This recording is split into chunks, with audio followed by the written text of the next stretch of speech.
Go ahead and hit the record button. Thank you. We only record the presentations, and then when it comes time for us to get to the public comment section, we turn the recording off because we want to respect everybody's privacy to make sure we're not having people's, personal information or personal stories being shared out there on this meeting, and we want to keep it confidential because we do talk about some issues, and some issues do come up during the public comment section.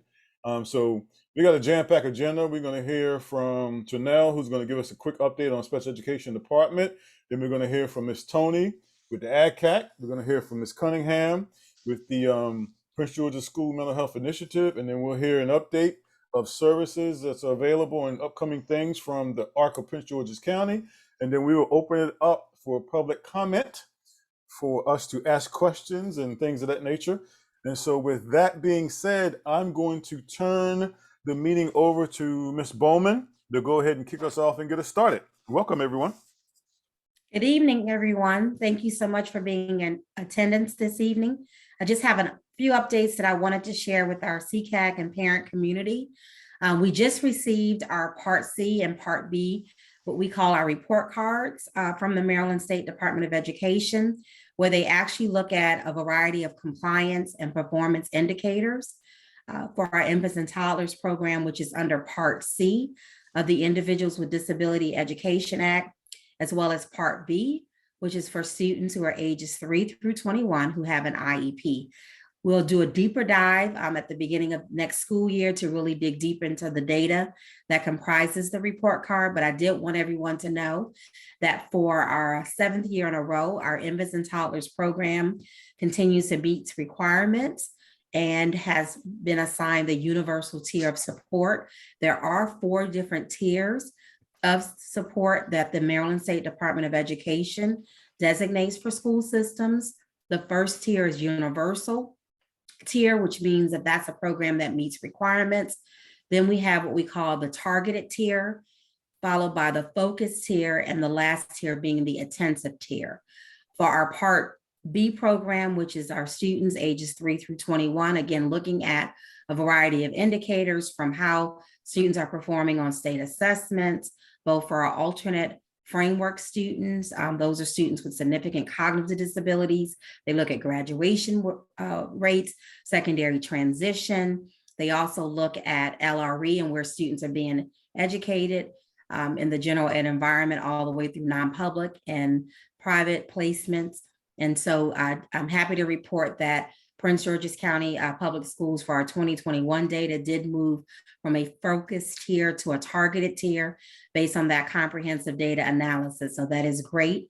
And that our Part B program has been determined to be in needs of assistance. I did want to share that update and that good news for our staff who have been working very, very hard to move the needle in our district.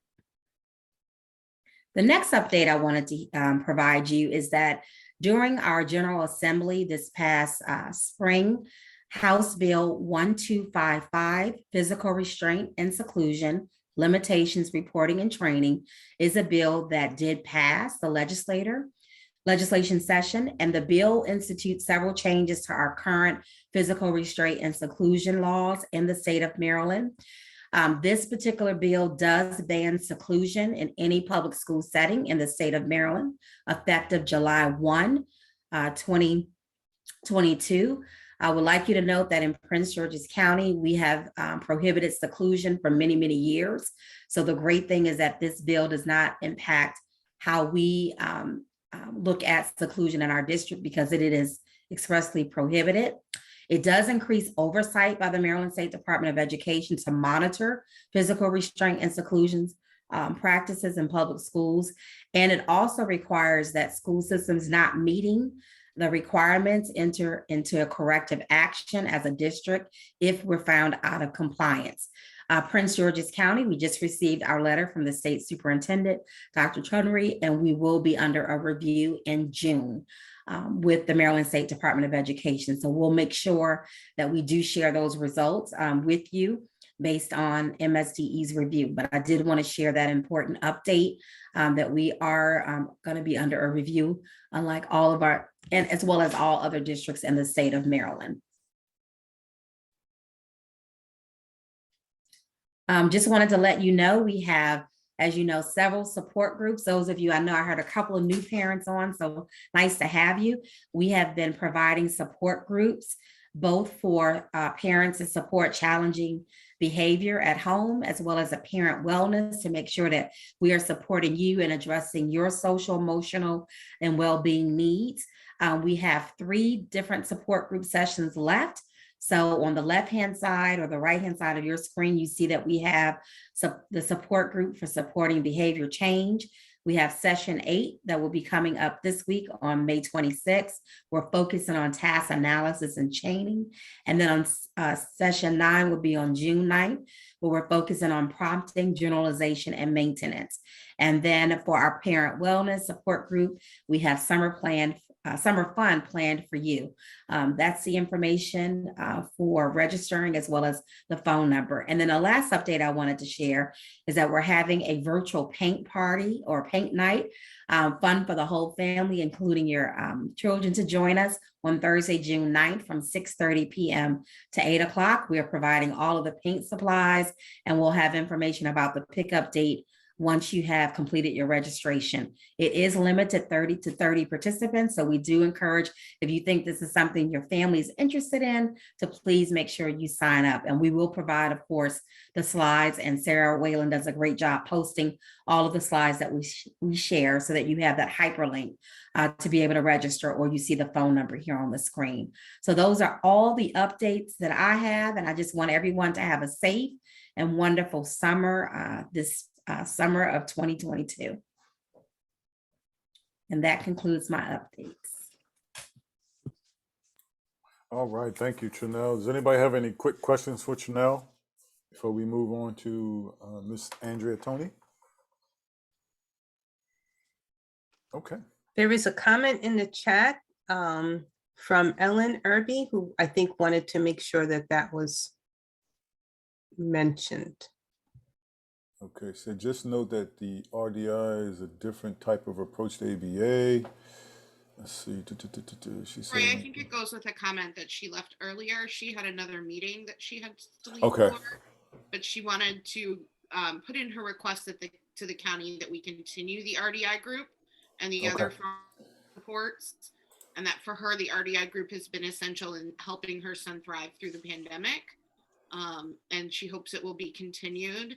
And then I think the second piece was just added to, just to note that RDI is that different type of approach that ABA, and many parents at the lead of people, especially adults with autism, do not want to use the ABA model, but would instead like to support to a developmental approach looking at autism. And I think she's still on the line as well. Okay. Yes, Ms. Irby, thank you for that question. So I do know that one of our leads for RDI is retiring after many, many years. And so our team is in the process of taking a look at what those next steps will be, and we'll communicate that out to our parent community. So thank you for that question. Okay. All right. Thank you, Miss Irby. Thank you, Chanel. All right, so we're going to jump right into it. We have Miss Andrea Tony, who is a representative for ADCAC, which is the Adult with Developmental Disability Citizens Advisory Committee. And ADCAC is important because ADCAC kind of picks up where, correct me if I'm wrong, Ms. Tony, picks up where once our students begin to transition out of the school system, they need to become members of ADCAC and really join that committee and advocate for themselves, and learn how to advocate for themselves and participate in many opportunities for growth once they matriculate out of the school system. So without any further ado, I'll turn it over to Ms. Tony. Thanks, Troy, and thanks for inviting us to speak tonight. I think Alice Holt is going to be joining us in a little bit, but thank you for having us come, and thank you for attending one of our recent meetings. So just to let everybody know, first, if our name sounds a little familiar, it is because the ADCAC was created based on our experiences with the SECAC, because many of us were involved with SECAC when SECAC initially formed. I know I'm a former chair of the Prince George's County SECAC. I know there's several people in AdCAC now who were involved with SECAC. So first, let me give you a little basic information about how we were created. And this was back in 2005, there were a lot of parents that were finding that there just wasn't much when their kids were getting soon to be exiting school or exiting school upon graduation.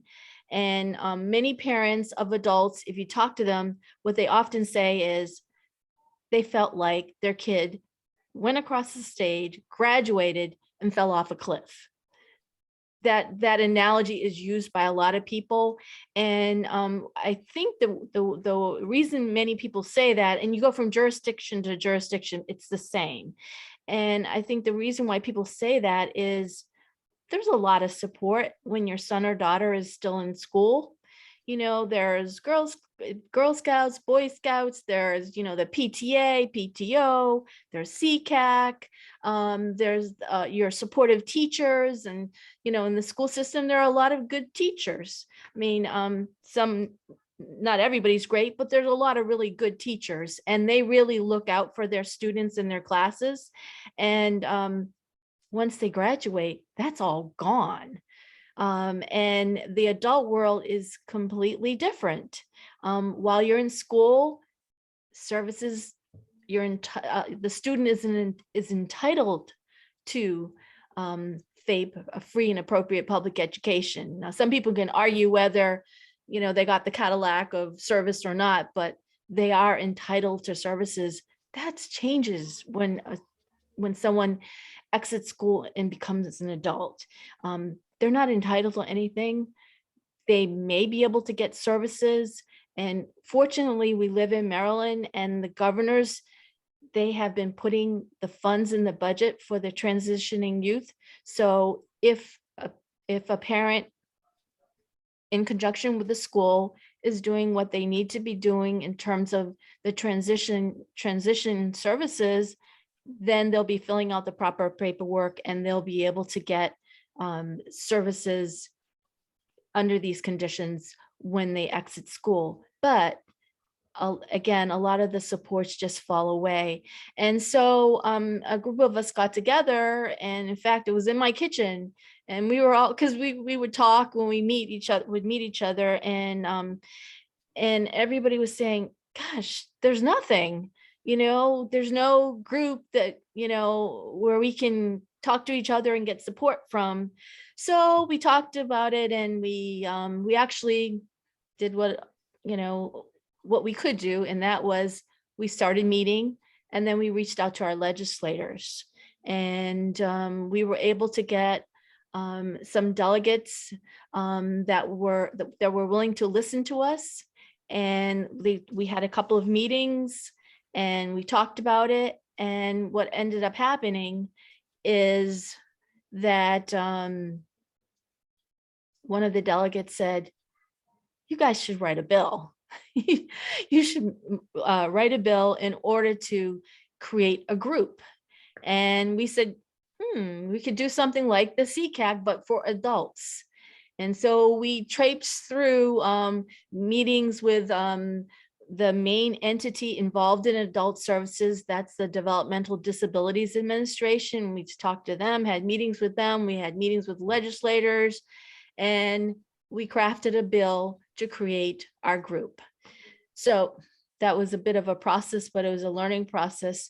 And our group, ADCAC, is the Adults with Developmental Disabilities Citizens Advisory Committee, called ADCAC for short. We are completely volunteer. Anybody can join. Teachers can come, students, families, self-advocates. And that's one of the terms when someone exits school, we don't talk about students so much anymore, although many individuals with disabilities, might go to college, so they could be college student, but they're not students in the sense of being in high school. So we call them self-advocates, and family members and agency representatives, and those are called DDA, Developmental Disabilities Administration provider organizations, like the ARC and Melwood and agencies like that. They also come to our meetings. And so what we do is we advocate for positive systems change in programs and services for adults with developmental disabilities. And early on, one of the things that we focused on is looking at what people wanted and what didn't exist. And of course, one thing was there was no group like ours. And let me also mention that we were the only group in the state of Maryland. So we were the first organization like this. And again, I say organization loosely because we are all volunteer. Although we were created through the Maryland legislature, there's no budget. So we're all coming together as volunteers. But the main focus initially was finding out what self-advocates and their families needed, what they wanted. And one of the things they wanted was just more opportunities for activities in the community for adults. And initially we focused on that. We met with Maryland National Capital Park and Planning. We worked with the Archdiocese of Washington because we knew that they were interested in creating groups, and they had groups created in other counties that were doing things and activities for adults with developmental disabilities, and just other organizations. We were instrumental in getting Spirit Club, a group that provides physical fitness to adults with developmental disability, well, teens and adults with developmental disabilities. We were instrumental in getting them to come over here in the first place. ArtStream, an arts-based organization, we were instrumental in having them come over there. So that was one of the early focuses that we had, but we've also focused on other things too. And that includes reaching out and going to meetings with plans for the new University of Maryland hospital that's now built. We were instrumental in meetings and talking and advocating for things at the new hospital that would meet the needs of adults with developmental disabilities. So we've done that in other areas too. And I won't go into all those right now. One of the other things we agreed to when we created our group, there's an organization called People on the Go that's all over Maryland. And that's a group that works with adults with developmental disabilities. And they met with us and they said, oh, you want to create this group and you want to get it passed through the Maryland legislature. Is it just going to be a group just for parents to run everything? Remember, these are adults with developmental disabilities. So we had to agree that, and we did, that adults with developmental disabilities are going to have a big role in our meetings and everything that we do. And they do.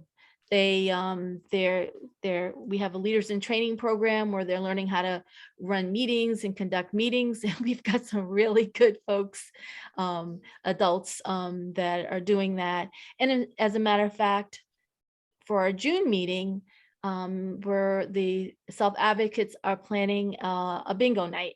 So so that is part of what we do. And so that's just a little bit of what we're about. I guess one of the things I would really want to say to you guys is that, oh, and it looks like Alice is coming on, so she can talk a little bit as well. One of the key things when it comes to students, what we would want to say to teachers and administrators from Prince George's County Public Schools, oh gosh, we really want to make sure that people hear about our organization, early, not just waiting until they're about to get out of school, because it takes time to get familiar with the new terminology and the services. So waiting until your child is about to exit school is really too late. Really, once they turn, I'd say 16, 17, they start coming to some of the meetings. And, that's really key. Unfortunately, we need parents. I think we're getting some feedback here because I'm not sure. That's really, unfortunately, getting some feedback here because. Does anybody know what's happened? Yeah, I'm trying to figure out and see what's going on there with that feed. It looks like it may have stopped. Hey, Andrew, a quick question. Is it okay for us to display on the screen for everybody to see a copy of your last meeting's flyer? Sure. Okay. Yes. All right, Marcy. So I'm gonna just say another thing before Alice comes on and adds some things. One of the key things is that we hate parents that haven't filled out the proper paperwork for their sons and daughters to transition to adult services.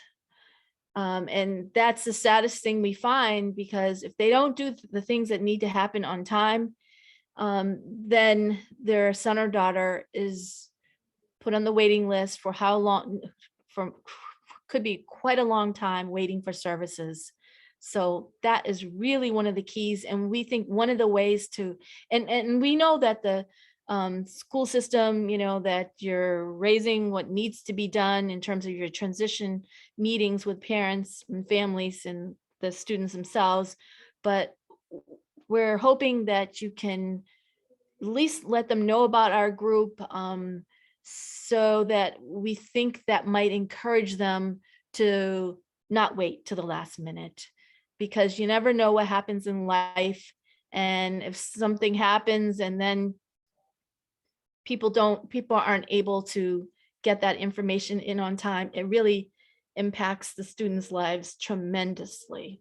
So let me stop, and maybe Alice, you want to talk a few more minutes about some of the things that we do in our ADCAC. Sure. One of the things I wanted to ask or tell you was when my son was coming up, we had transition fairs, and they started when he was 14.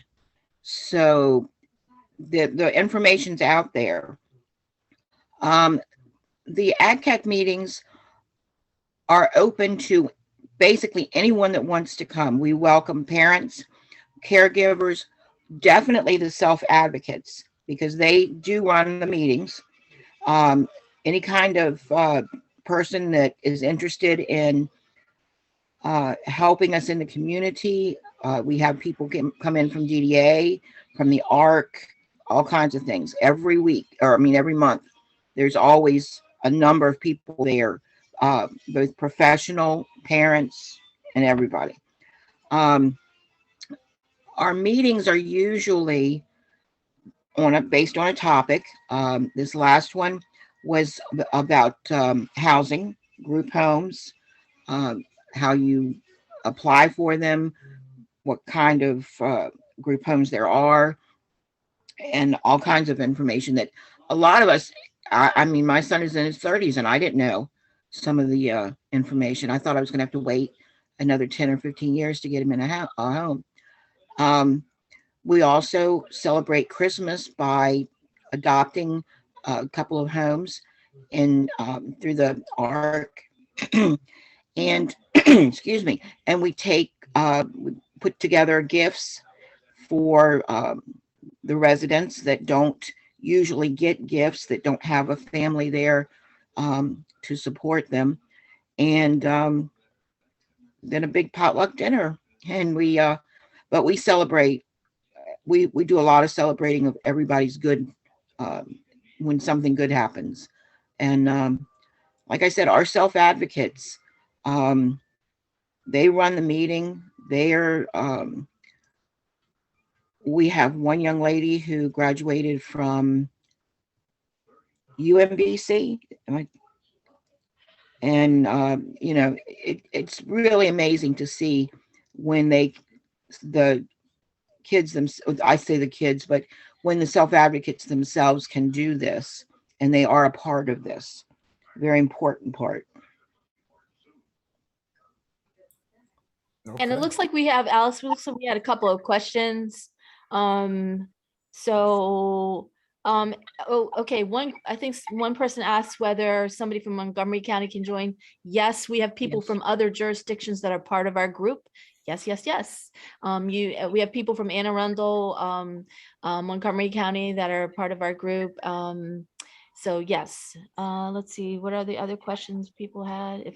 If somebody wants to read the questions, Yeah, I'll do that. We have a question from Miss Trudy. She says, get the contact information for the ACAC chairs. okay, I'm the current chair. And you know what, you could send a message to, if you look on the flyer, or if Troy, we Yeah, actually, I could you want you want me to forward her your email address? yeah, and in fact, I forgot the one of the things I forgot to mention is we have an AdCAC list group. Yes. And that's one of the key things where we share information.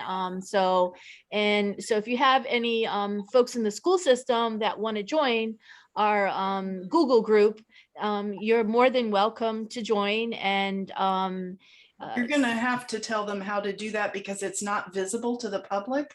So they're going to have to write to you or David or somebody to be able Yes. to join. Right. In order to join, what you could do is I'll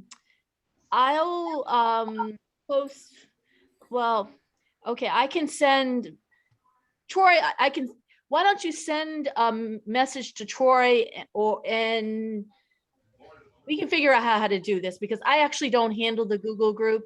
We have one of our members handles that, and maybe I'll put my email in the chat. There's also a general email address on the flyer if you'd like me to post that in the chat. Yes, yeah, if you could do that, and we'll answer that. And if you do have a problem reaching that, you can always contact Troy, and he can reach out to us. Yeah, you know, this is a little different in the adult world. There's no budget, you know, I mean, so it's a little more challenging. We have to do everything kind of on our own. But we do have a really great Google group where we share information, and once you join, you'll get all sorts of information. So, okay. Okay. Alice, do you have anything else? No, I think that's about it. Our AdCat group did have a hand in designing the new hospital in Largo, and were involved when that was being planned and built. So we're active in the community. Yeah, thanks for Gotcha. mentioning that. Okay. Yep. All right, and Miss Janie, we're gonna circle back to your question when we get to the public comment. Miss Janie Payne, is that okay? Yes, Troy, that's fine. Okay, all right, and we see a comment from Miss Irby. So thank you, Andrea and Alice, very much. And the information was put in a chat of how to get a hold of the AdCat group. I've been to a couple of their meetings, and they are a great group of people and doing great things. And for them to be able to put this on every month without a budget is awesome. One option that they had on here too, Andrea and Alice, was, does AdCat have meetings throughout the entire year, or is it a certain amount of time, or is it every month? So we meet monthly, and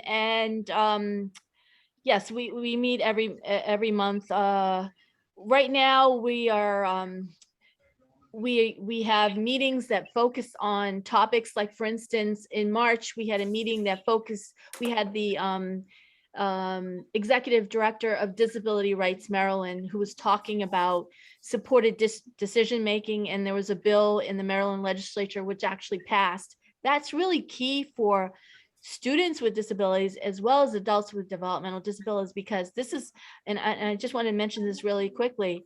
In the past, people would encourage parents of children with developmental disabilities to seek guardianship of their son and daughter.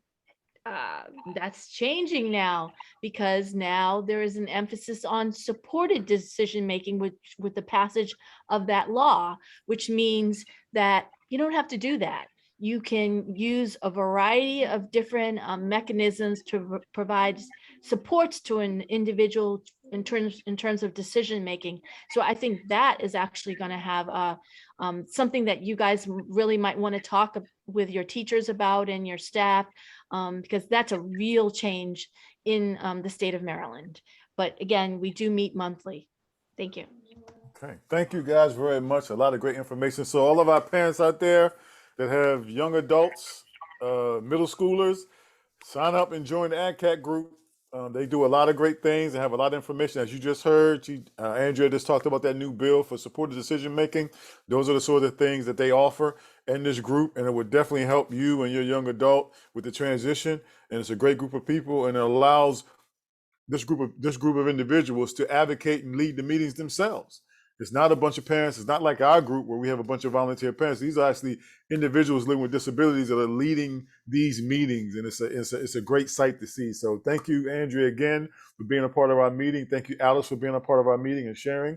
And so with that said, we're going to move on to our next speaker, and Miss Dana Cunningham, who's going to talk about mental health preparedness in adulthood. And Ms. Dana Cunningham is from Prince George's School Mental Health Initiative, PGSMHI. A lot of letters, yes. That's a lot. A lot with the acronym. So Ms. Cunningham, take it away. Thank you. All right. Thank you, Troy. And I'm also joined by one of my colleagues, Erin Sis. So we do have a PowerPoint to share. So let me pull that up here. 1 second. Oops. Oh. Okay, let me move this out of the way. All right, Erin. So I am, again, Dana Cunningham. I'm the program director of the Prince George's School Mental Health Initiative, and joined by Erin Sis. Erin, do you want to say hello? Sure. Hello, I'm Erin Sis. I am a community outreach coordinator for the Prince George's School Mental Health Initiative. All right. So I'll talk a little bit about the Prince George's School Mental Health Initiative in just a moment. I'm sorry, about transition in just a moment, but before I do, I wanted to share with you all some information, background information, just a little bit about our program, so you kind of have an understanding of what we do in the schools and the importance of this work. And just also want to acknowledge that the pilot program I'm going to talk about was funded by a grant from the Maryland Department of Health, so that we were able to do this work. So objectives tonight, I will provide an overview of the transition pilot project that was implemented within our seed programs and PGCPS. We'll be highlighting some tools and resources that we developed that can be utilized to help support students in the healthcare transition process. And we'll also share with you a little bit of the feedback from students and staff who participated in the pilot. So so in terms of this particular project, we collaborated with an organization that's based out of DC, called the National Alliance to Advance Adolescent Health, and they have a program called Got Transition. It's a federally funded program, and their goal is to help improve the transition for pediatric care to adult health care. And they have a lot of different resources and information available on their website. So encourage you all to check out their website, and they have a lot of really great information there as well. And in terms of our role, so Erin and I are employees of the University of Maryland School of Medicine at the National Center for School Mental Health. So the National Center for School Mental Health is a national center that's focused on advancing policy and practice related to school mental health. And we have been working within Prince George's County since actually 2006. We've been working more closely with our C program since about 2010. So to tell you a little bit about the Prince George's School Mental Health Initiative, this actually started as a collaboration between Prince George's County, the university, and Maryland State Department of Education, who are also one of our funders. And all of our services and supports are based within the SEED program. So I'm not sure if you all are familiar with SEED. So it used to be called Transition Programs within Prince George's County. The name was recently changed. So SEED is Social Emotional Academic Development. And so there's 8 specialized programs within the county that provide more intensive support to students who have some behavioral and emotional challenges. And so those are the SEED programs within the county. And so we have clinicians and community outreach workers who are based within those SEED programs to provide additional support. So they do provide therapy services, staff consultation, family support, and case management. Just in terms of the goals of our program, so our program was started to really try to provide some more therapeutic and resource support for students that were identified as being more at a high risk of going to a non-public setting. And so the idea was that if we can provide as many services and supports as possible within the public school setting, that we could help keep more students in public school instead of sending them to non-public school placements. And so we do provide, work very closely with the school-based staff who are already working within the SEED programs to help support those students. So we also do some training and support and do some other program-related activities to help support the student, staff, and families. One of the other big goals of our program is to increase knowledge of community resources and share information with families.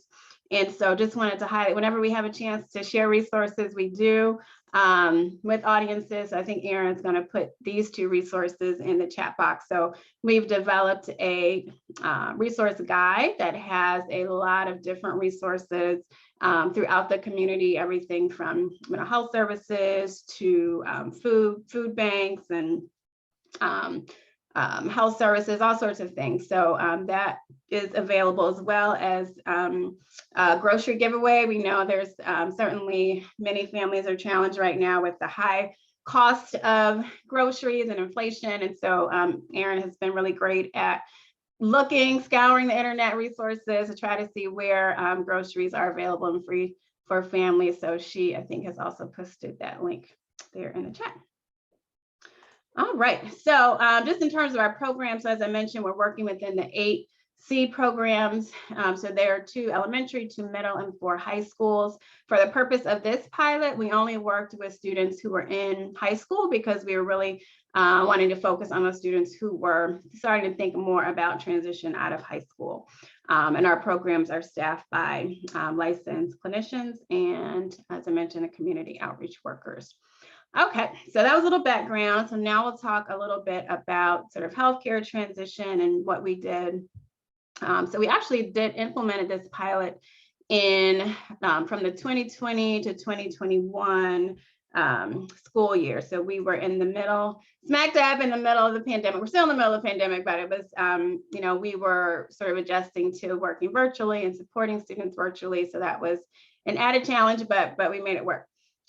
So just real quickly, in terms of healthcare transition, as you all have been talking already this evening about the importance of helping students transition from high school to whatever comes next for them. And a lot of those resources that they're used to getting in school, they are, really sometimes don't know how to access or need some support in accessing them after they graduate. And so unfortunately, kind of this transition related to healthcare and particularly mental health care is one that often doesn't really get discussed with students. And so that's one of the reasons we were really excited about collaborating with Got Transition to focus on a little more intensively the transition needs of students who are in our SEED programs, because many of those students have been in the SEED programs for elementary, middle, and high school. And so they're used to and accustomed to getting those counseling services at school and may not have really thought about, well, if I need counseling, how can I do that? How can I access those services after I graduate? And so that was really important for us to be able to collaborate on this project. So in terms of what we did, so we started with having a kind of improvement team that was focused on transition. In addition to our GOT transition colleagues, our implementation team was comprised of our staff from the Prince George's School Mental Health Initiative. And we also have Marcy and Yvette who work with us, and we're happy to have your contributions on our implementation team as well. So what we did, so the team with GOT Transition already had developed a few tools that they've used in other school-based and school and health programs. And what we had the opportunity to do was look at the tools and think about how we could modify them to be most effective with our student population. And so we looked at sort of changing the language and making it just really easy for students to understand and complete. We were working virtually, so we wanted something that could be easily completed online. And we also wanted to highlight some of the local resources that students could use to access services after they graduated. So all the tools that I'm going to share with you can be found on the GOT Transition website. They've actually put together a whole implementation sort of package. So, and I'll send the slides to Marcy after today, so you can send these out to folks, but Erin is helping me and putting the links for you all as well in the chat box as we go. So this is one of the first tools that we'll talk about today. So this is the Mental Health Transition Readiness Assessment for students. And so what this tool allowed us to do was kind of just really start the conversation to discuss and get an idea of students' readiness to transition to adult behavioral health care, get an idea about what they knew about already, what sort of areas for growth and learning were. And we administered, well, our community outreach workers administered this to students, as I mentioned, really focused on juniors and seniors who were in our high school C programs. And so, as you can see, I know it's kind of small print here, but there's students are asked to sort of rate on a scale from 0 to 10. You know, do they want to continue counseling? You know, if they feel confident about being able to do so. And then there's some information about mental health, trying to get a sense of what they know about their mental health diagnosis or mental health needs, and then how to access mental health services, how much they know about that. And if they are taking medication, there's some questions about their medication and try to get a sense of their knowledge about that. So Erin, do you want to share a little bit about your experience with this assessment? Sure. So using this one, it was a nice first step in introducing the pilot program to the students.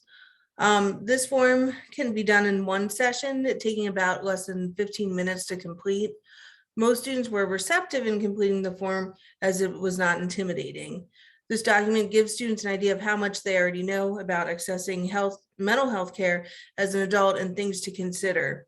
What I liked about it is that the answers in completing the assessment were yes, no, and I want to learn. So that allowed the students to be more proactive attitude instead of feeling overwhelmed when completing the form. So even though students may answer that they do not intend to seek counseling after high school, this assessment enables them to consider how they would access those services in the future if needed. All righty. And then we didn't use this form, but we did help to modify it a little bit. So there is, so similar to the student form, there's also a mental health transition readiness assessment that parents or caregivers can complete. And it has the exact same questions. And what's nice about this form is that if you have family members and students complete them at the same time, it gives you an opportunity to sort of compare and contrast responses. So sometimes caregivers may think that students know about their medication, and then, you know, kind of filling out this form, they realize, oh, you know, I thought you knew that. I didn't realize you knew that. Or there's something that the student knows and the parent thought they didn't know. So it kind of really provides a nice opportunity to have some dialogue about, you know, what each other sort of knows, and kind of, again, helping to prepare for that transition beyond high school. And then we also developed a glossary of terms. There are a lot of, you know, for some students, some of the terms that are in these assessments could be new words and new language that they may not be familiar with. And so we revised this glossary as we were revising the assessments, just to have another tool, and again, sort of to build mental health literacy for students and help enhance their vocabulary so they feel comfortable talking about some of these issues. So the other assessment that we completed with students was this post-graduation wellness plan. And the goal of this plan was to, kind of help students think about what's next after high school in terms of mental health services, how they might access those services, how they might find those services. If they are going to college, thinking about how they would access services there. If they're going to not go to college, how can you find access those services in the community? And so while this tool is sort of termed post-graduation, we did find that it was also helpful for students who were kind of transitioning from our school to another school or maybe another district, and maybe there was going to be a gap in service. So kind of talking with them about, how they could access those services in the interim for some students was helpful as well. So Erin, you want to share about your experience with this one? Yes. So this one takes a little bit longer than the assessment, but it was well worth it using it with the students. Most of the students that completed this document had ideas of what they were going to do after graduation, but not a specific plan. So it is nice that this form has two options for students, ones who plan to go to college and then others who are seeking alternative post-secondary options. So regardless of what the student is planning on doing, what's important is that the student has an idea of how to access mental health care, whether that be at college or within the community. The second page is easier for students to complete, and this page gives them local resources, but also a space to where they can put their own answers. So this helped in showing the students that they already know themselves and what to do if they're not feeling well. The students can indicate things that can help them cope, signs to look out for, and list members of their support system. So even though the future may look daunting to them, they already have somewhat of a foundation to work from. Yep. And so, this was something students could take with them, take a picture of it, put it in their pocket, put it in their phone, and have these resources available to them. The other resource that we developed was to, again, help students find medical or mental health services in the community. And so thinking about, for many adults, it can be challenging to find an adult provider. So, we really wanted to break down sort of step by step, what sort of questions you need to ask, what sort of things you need to sort of start thinking about if you do want to find a new adult provider. And so that was what this resource was for, to kind of really help students think about those things and help them identify services. And so what we also did was identify resources that were specific to Prince George's County and Maryland, specifically related to mental health, emergency care, and then sexual health. And so we really, because Prince George's County is so big, we really wanted to try to find resources that were throughout the county. And we also wanted to ensure that we had resources that were either offered free or sliding fee scale services, so that any student would be able to access those services. So this was the last page that again had some of those local clinics that were throughout the county.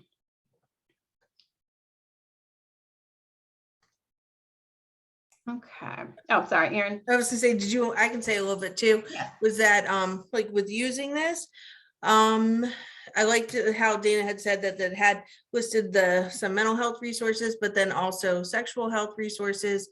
And just like the previous document, I like that even if the students don't have an idea of where to start, that here's somewhere like as a starting point for them to consider. And even like Dana had said before, I don't just use it with the seniors, but like I work in a wellness center, or my office is in a wellness center. So when families come in or other students are coming in to seek medical information, it's helpful to have this document. And I think recently too, we were able to get it translated into Spanish. So that's able to use it for a lot more people as well. Yeah, this document was flying off the walls in the Wellness Center where Erin worked, so people were picking it up. Okay. All right, so we just want to share quickly here feedback from students. So at the end of the pilot, the community outreach workers did talk with students to try to get their feedback about, how was this like for you to complete these forms, kind of go through this process. Our students are always very honest with us. And, initially, I think it was kind of like pulling teeth to try to get them to, talk about some of these things. But at the end of the year, they, said that they realized how important it was to really start discussing these things in terms of how to access services. Before participating, they didn't think it was really important, but then, realized the benefit of having those conversations. Many students said, they learned a lot and sort of had increased awareness about, what sort of things they need to think about as they begin to transition out of high school, particularly in regard to accessing medical mental health care services. We just have two quotes here, one from a senior who says, the tool is really helpful for showing me what some of the next steps are that I need to do. And a junior said he liked it because it asked him questions about things he had not ever thought about before and reminded him what he needed help with or needed to learn more about. So the students were pleased with the opportunity to have these discussions. Then Erin can share the feedback from our team. Sure. It was very helpful because it helped us learn how to access or help students learn how to access adult healthcare services. It was very user-friendly. It definitely helped us start discussions with students. So even when we'd fill this out, we would kind of talk more and just getting them ready to graduate and move on. It provided structure to identify student goals and needs, and like I had said before, identify additional transition needs for the students. And the one thing that we would do, and is always helpful, is to start this earlier. I think when we did it before, it was kind of like around March, spring break time, and we could, after spring break, it goes by pretty fast. So we'd always do a little bit earlier than planned. Yep, absolutely. And we also talked about even starting these discussions about transition, even maybe, ninth grade year, to kind of just help students start thinking about those. So that's kind of the overview of our pilot. I do want to just share some tools that I think, and I share, like in the chat box, share them with you because we did not develop these. But that might be helpful tools that you all may be interested in that got transition developed. So they have developed a transition readiness assessment. So for students that have, specifically for students that have IEPs, to help assess their knowledge about health and healthcare. And then they created some sample goals that can be implemented or input onto an IEP. So this is just a snapshot of the tool. I think Erin's going to place that in the chat box for you all, but this is the healthcare readiness assessment. It asks about same kind of similar to mental health, ask some questions about health and medicines, but is really specific for students who are in special education or may have need some other supports and assistance. And then this, they also, as I said, also created sort of the sample goal list for IEPs. So those two resources will be in the chat box. Oh, sorry, one more. Then they also created this healthcare transition skills checklist, which is a very sort of basic checklist related to healthcare skills that you can use as a checklist. I think that's it. Yes. So again, there's the Got Transition website where all of these resources are located, and our email addresses. If you would like more information, feel free to reach out to us. I'm not sure if we have time for questions. We can actually circle back to them because we want to get Sue in for her quick update from the ARC and things that are available from the ARC. And then if anybody has any questions for any of our presenters, when we transition over to the public comment and questions, feel free to ask those questions. But thank you, Dana and Erin, for a very informative presentation. There's a lot of information I didn't know was available as well myself. And thank you for putting those links in the chat. Hopefully everybody will click on those links in the chat and let them pop up on their screen, and or copy them from the chat or take a screenshot from them from the chat. But thank you guys very much for this informative session, and we really appreciate it. And with that said, we're going to transition over to Sue Gribner, who is with the ARC of Prince George's County, is going to give us an update on what the ARC is doing and some services that are available.